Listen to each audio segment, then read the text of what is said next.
Olá, pessoal. Meu nome é Flávia e eu estou aqui mais uma vez para conversar um pouco com vocês sobre Quality by Design aplicado ao desenvolvimento farmacêutico. Vocês já devem ter assistido a minha aula, né, onde a gente falou um pouco de Quality by Design, estudo de compatibilidade, farmacocipiente e dei uma pinceladazinha na parte de estudos de estabilidade. Em seguida, eu mandei para vocês algumas questões sobre o assunto, né? E hoje o meu objetivo aqui é resolver essas questões com vocês. São questões bem filosóficas, né?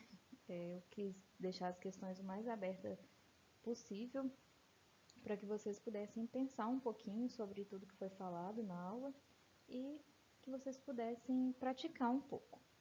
Bom, quero dizer mais uma vez que eu estou disponível caso vocês tenham alguma dúvida, caso vocês queiram discutir alguma coisa. No final desse slide aqui tem os meus contatos, onde vocês podem entrar em contato comigo, tá joia?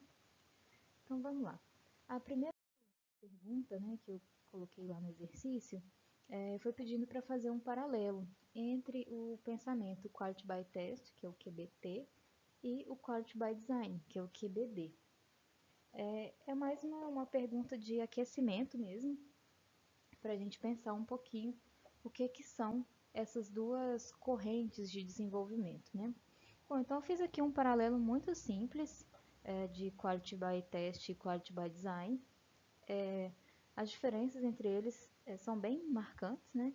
O Quality by Test, ele é um método tradicional, então ele é usado desde os primórdios do desenvolvimento e até hoje, né? Mas é um método empírico e ele é tipicamente univariado, ou seja, eu vario um fator por vez.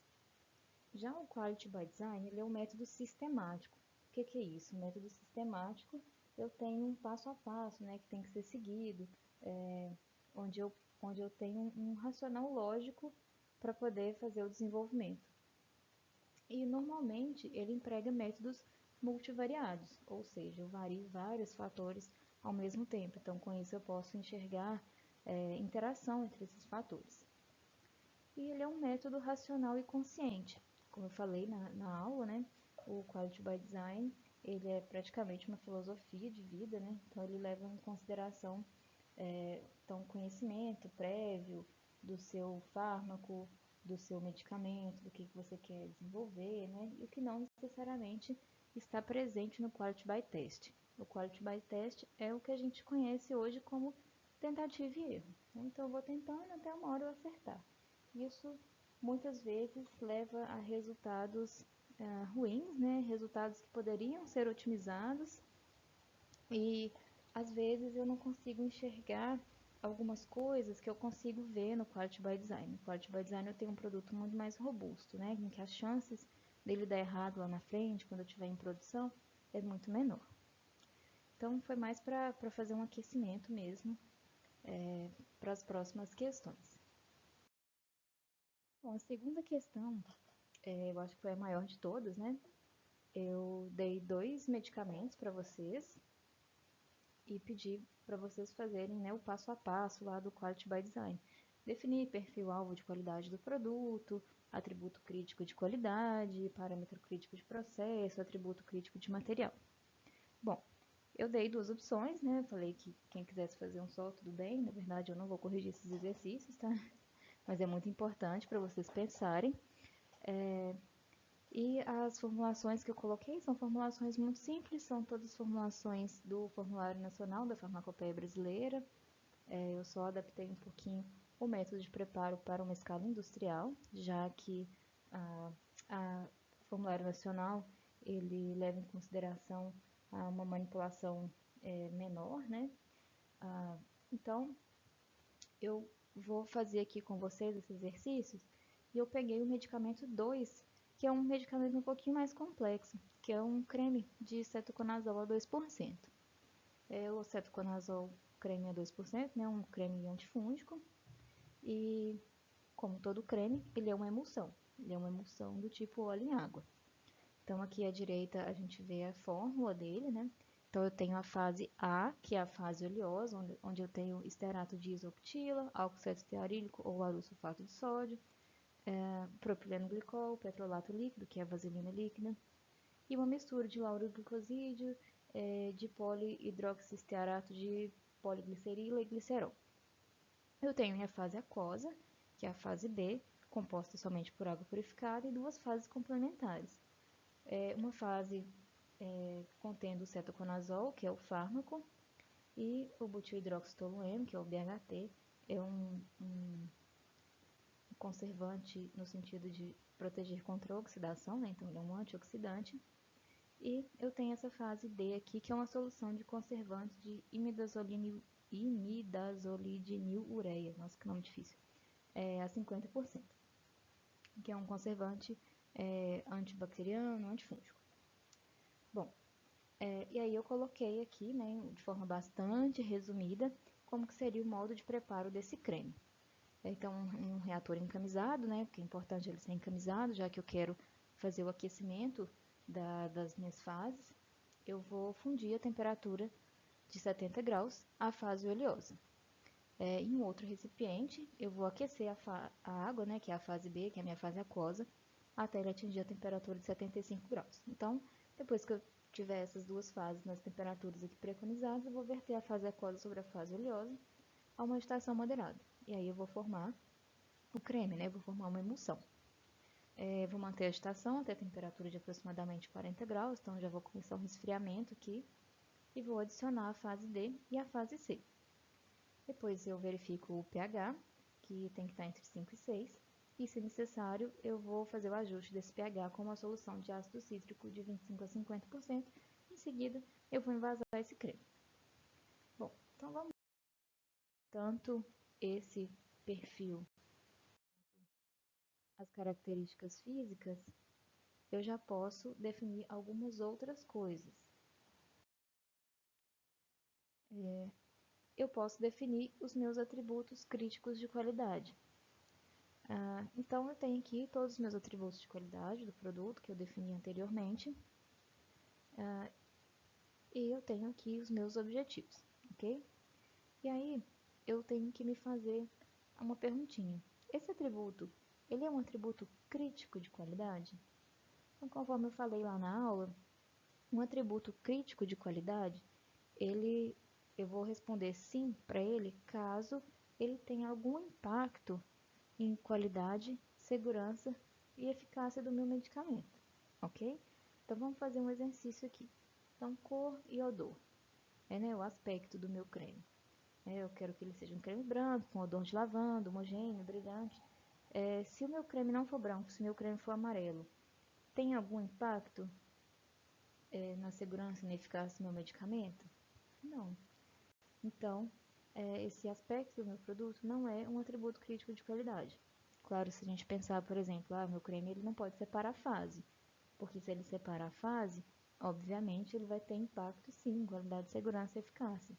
Mas isso não é uma coisa que é tratada dentro do aspecto, né, do meu medicamento, de como que eu quero que ele seja. Bom, vamos lá. Próximo atributo, reologia.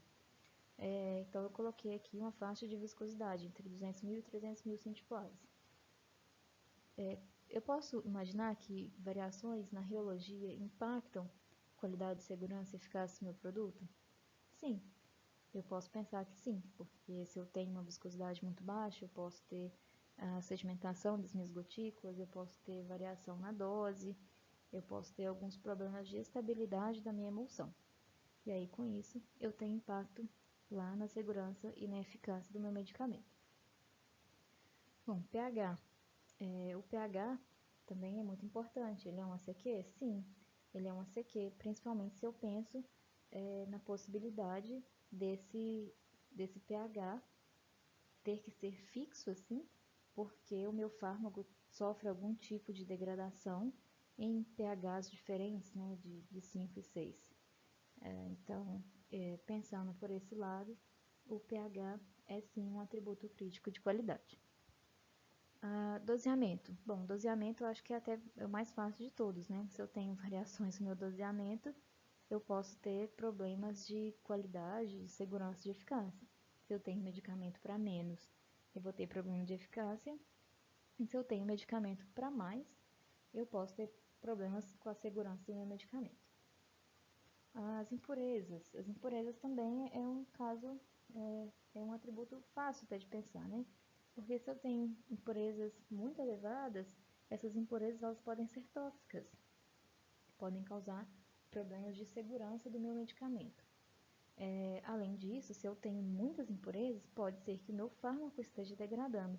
Então, isso vai impactar lá no doseamento. Eu posso ter um doseamento abaixo da minha especificação.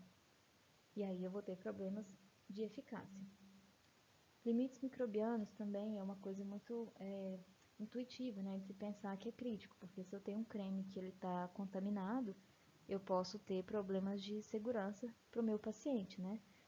Por exemplo, o cetoconazol é um medicamento antifúngico. Então, se meu paciente está usando, né, cetoconazol, provavelmente é porque ele tem algum problema ali na pele, né, alguma infecção fúngica. E aí, se meu creme está contaminado, isso não vai ser legal, né? Bom, independente do fármaco, né, da ação desse fármaco, o ideal, é importante, né, que o creme ele não esteja contaminado, né, não esteja com os limites microbianos acima do especificado. Tranquilo até aqui, galera? Bom, passando para os atributos críticos de material.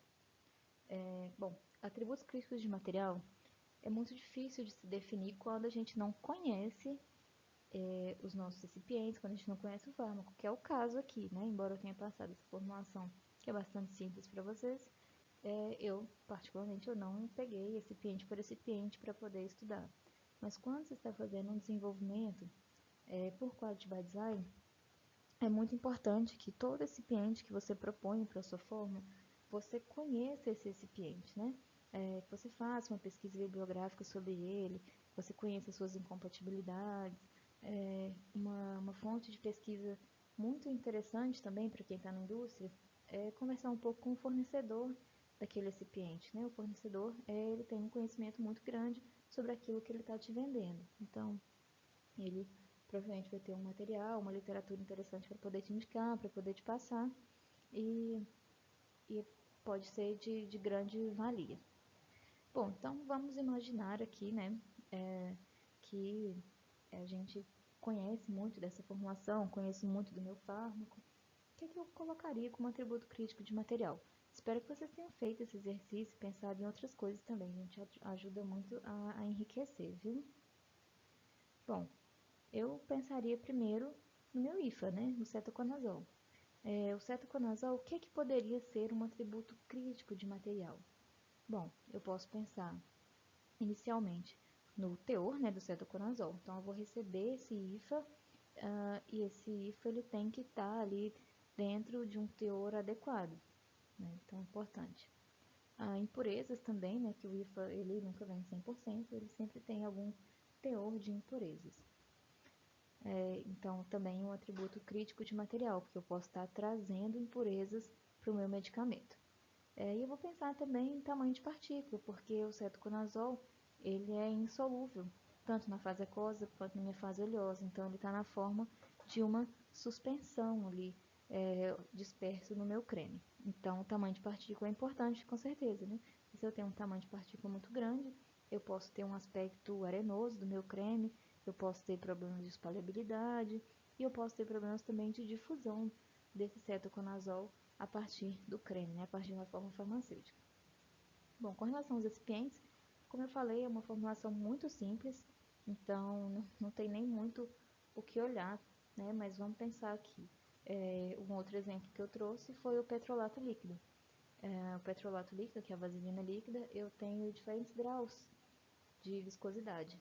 Então, eu posso colocar aqui que é importante que o petrolato líquido ele tenha uma viscosidade adequada para garantir a viscosidade final do meu creme, né?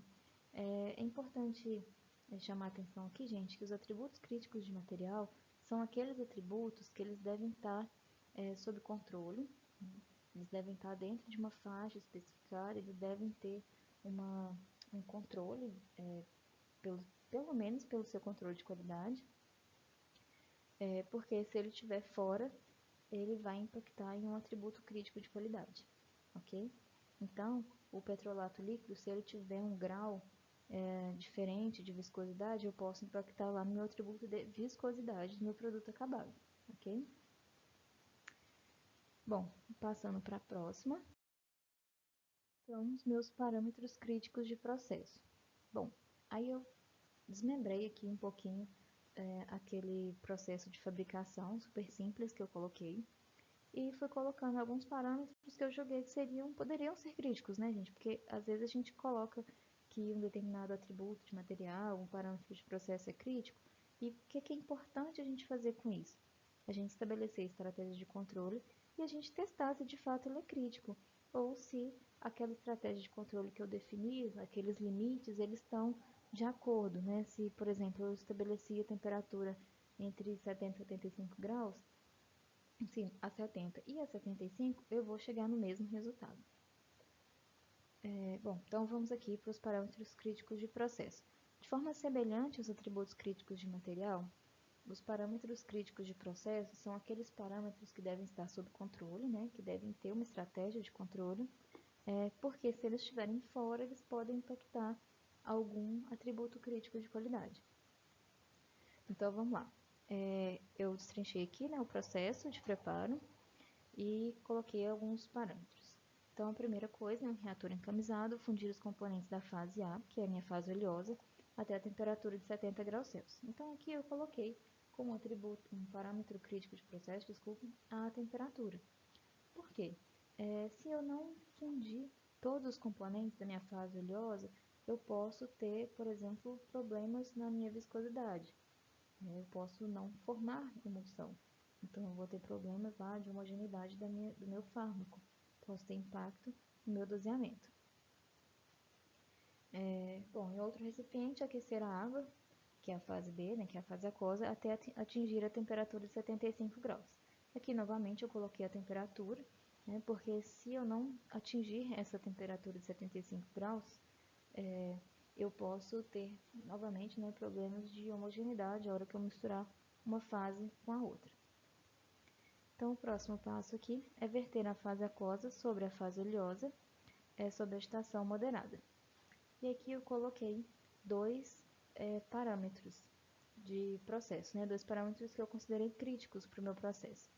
Um deles é a temperatura, né? Pelo mesmo motivo dos anteriores, e a velocidade de agitação. E quando eu estou vertendo a fase aquosa sobre a fase oleosa, é onde eu tenho a formação das minhas gotículas, né? A formação da minha emulsão.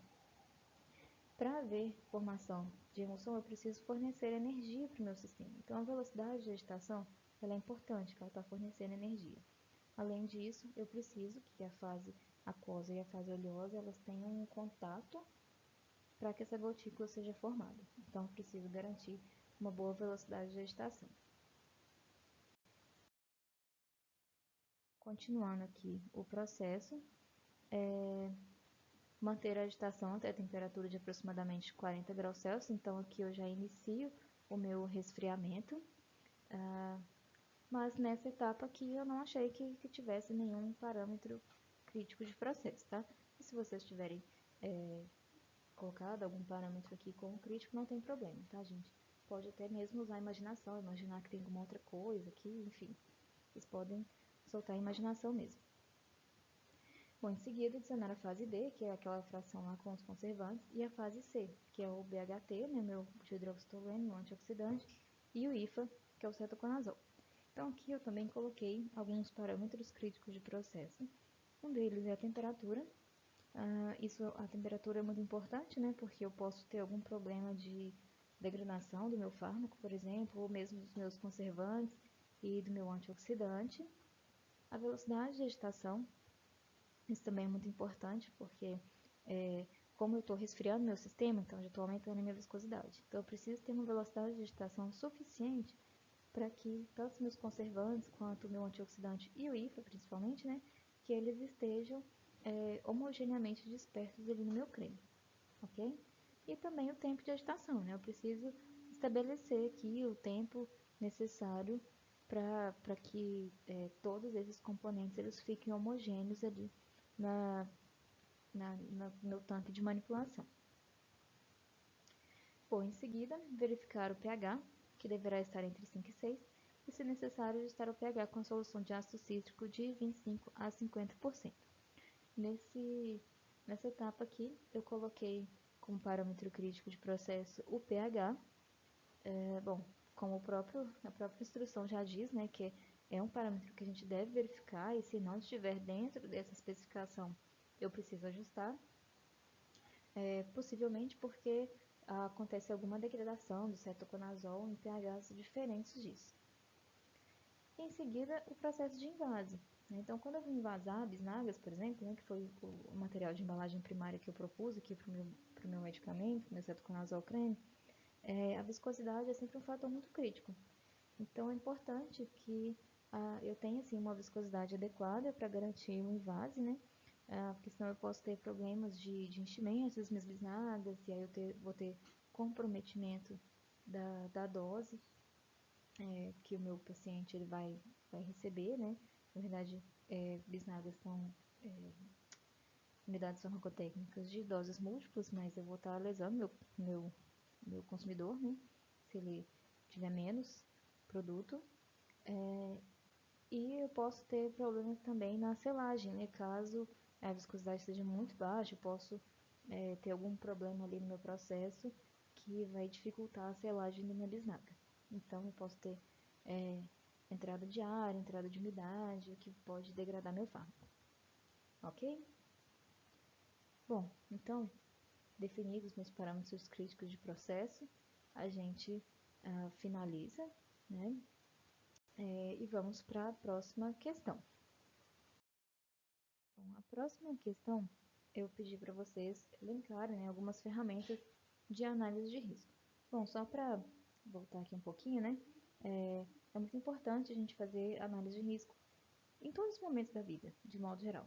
Mas no desenvolvimento farmacêutico, né, de produtos, a análise de risco ela tem que ser feita o tempo todo para avaliar o que pode ter impacto ou não no meu medicamento. Né, e é super importante, porque se eu for pensar a grosso modo, eu teria que controlar absolutamente tudo, eu teria que testar tudo. E isso é muito difícil, né? Então eu preciso fazer uma análise de risco bem bacana para que eu possa direcionar esforços, né? E existe uma infinidade de ferramentas que podem ser utilizadas para realizar uma análise de risco. E a sua gestão, né? Fazer a gestão do risco. Talvez o mais desafiador hoje seja escolher qual usar. O importante aqui é que vocês conheçam essas ferramentas, porque cada empresa tem suas preferências de acordo com a expertise da sua equipe e do conhecimento prévio dos seus processos. É importante também pontuar aqui que de nada adianta uma ferramenta muito robusta, softwares com várias funções e algoritmos muito bem desenvolvidos para fazer a gestão desse risco, se a equipe que está realizando esse estudo ela não tem informações sobre o produto, sobre o processo, para alimentar essas ferramentas. Ou então, se é um produto ou um processo extremamente simples, com risco conhecidamente muito baixo. É a máxima. Não use um tiro de canhão para matar uma formiga. Beleza? Bom, e o ICH-Q9, que é aquele guia que traz um pouco de informações sobre gestão de risco, ele traz algumas ferramentas como sugestão. Vou começar por elas, já que a gente sabe que o ICH, né, é uma excelente fonte de consulta. Inclusive, recomendo mais uma vez a leitura desse guia. Bom, então ele começa por métodos básicos para facilitação da gestão do risco. Algumas dessas técnicas elas são muito simples, né, e comumente usadas para estruturar a gestão de risco, organizando dados e facilitando a tomada de decisões. Então são elas fluxogramas, fichas de controle, mapeamento de processo, diagramas de causa e efeito, também conhecido como diagrama de Scal ou diagrama de espinha de peixes. Bom, e são métodos muito simples, que não exigem conhecimento profundo da ferramenta por parte da equipe que está realizando a análise de risco. E, embora muito simples, elas são muito úteis e trazem muitas informações valiosas para o gerenciamento de risco. Em seguida, o ICH traz algumas outras ferramentas mais elaboradas, que eu não vou falar todas aqui, para não ficar muito extenso, mas saibam que esse documento é uma boa fonte de consulta. Então, vamos começar aqui pelas análises mais simples, né? Eu gosto muito dessa aqui, que é a diagrama de causa e efeito, né? Também chamado diagrama de Scal ou diagrama de espinha de peixe. Esse diagrama, conforme explicitado aqui nessa figurinha, né, do peixinho, ele chama espinha de peixe justamente porque ele se parece com uma espinha de peixe. Então, eu tenho aqui o meu problema, né, e eu tenho várias saídas, né? Várias causas do meu problema. Então, eu consigo segmentar por, por diferentes quesitos, né? E chegar normalmente, né, numa causa raiz do meu problema. Ok, gente? Bom, o diagrama de escala, ele é muito usado, né? É um diagrama muito antigo, vale muito a pena dar uma lida, assim, para conseguir tirar o máximo possível da ferramenta. Bom, a próxima ferramenta de análise de risco que o ICHQ9 traz é o FEMEA. Então, o FEMEA, ele fornece uma avaliação dos possíveis modos de falha de processos e seus prováveis efeitos nos resultados ou o desempenho do produto. Então, uma vez que eu estabeleci os modos de falha, a redução de risco ela pode ser usada para eliminar, conter, reduzir ou controlar as falhas em potencial. E o FEMEA ele depende muito do entendimento de produtos e processos, porque ele divide metodicamente a análise de processos complexos em etapas gerenciáveis. Ele é uma ferramenta muito poderosa para resumir os modos importantes de falha, os fatores que causam essas falhas e os prováveis efeitos dessas falhas. E uma evolução do FEMEA é o FEMECA, nome esquisito, né? É a análise do nível crítico, efeitos e modos de falha. Então, o FEMEA ele pode ser estendido para incorporar uma investigação do grau de gravidade das consequências, suas respectivas probabilidades de ocorrência e detectabilidade. Isso aqui que é o que diferencia um pouquinho o FEMEA do FEMECA, que é a parte da detectabilidade. Então, ela torna assim uma análise do nível crítico, efeitos de modo de falha. Então, para que essa análise ela seja realizada, as especificações do produto ou processo elas devem ser estabelecidas. E a principal diferença, né, como eu citei, reside no fato de que o FEMECA incorpora o nível de detecção da falha, e com isso é possível identificar lugares onde ações preventivas adicionais podem ser apropriadas para minimizar esses riscos. Uma outra ferramenta também muito utilizada é a análise da árvore de falha, o FTA. A ferramenta FTA é uma abordagem que pressupõe a falha da funcionalidade de um produto ou de um processo. Essa ferramenta ela avalia falhas do sistema ou de algum subsistema, né? Uma por vez, mas que pode combinar várias causas de falha, identificando cadeias causais.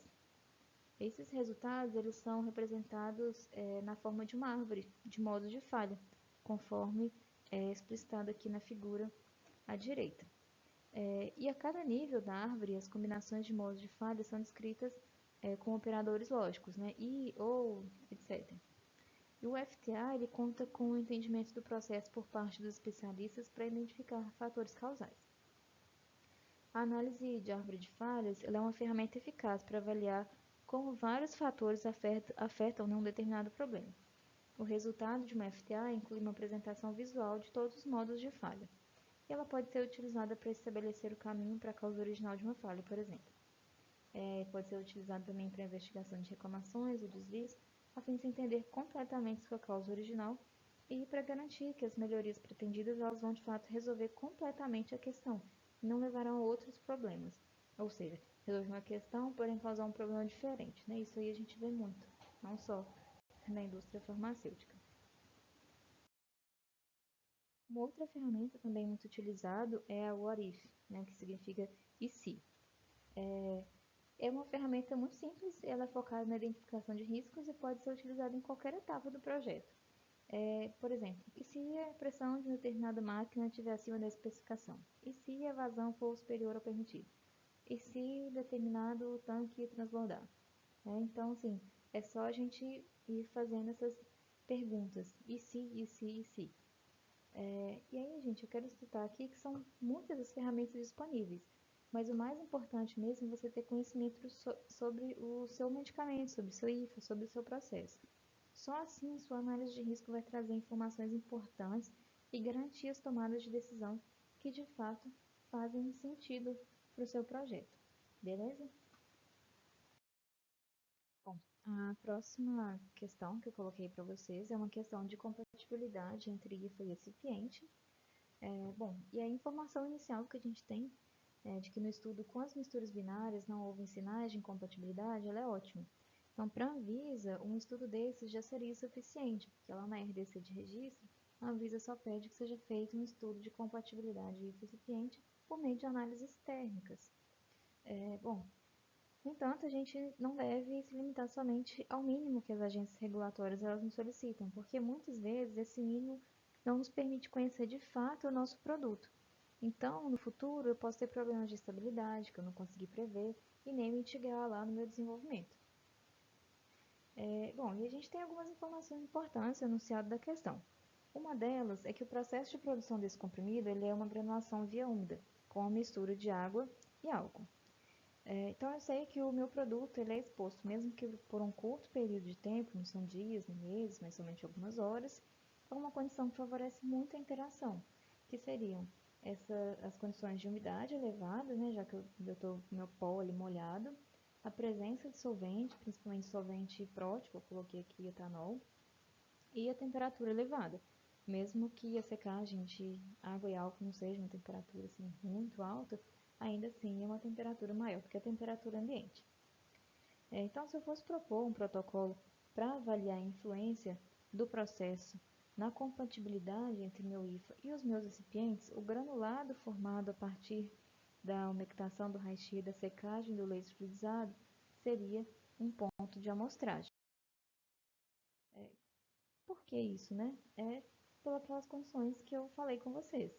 Eu tenho ali meu pó, que ele está molhado, então tem muita umidade, eu tenho temperatura, e isso tudo eu posso catalisar algumas reações químicas de degradação. Então, eu posso avaliar esse granulado, né? Logo após a sua produção, posso, por exemplo, diluir esse granulado no meu solvente lá do meu método de impurezas e avaliar no HPLC se eu tenho de fato ali alguma impureza aumentando com o tempo, se eu tenho alguma, alguma queda no meu teor do fármaco. Ou então eu posso realmente fazer uma análise térmica mesmo com esse granulado, ok?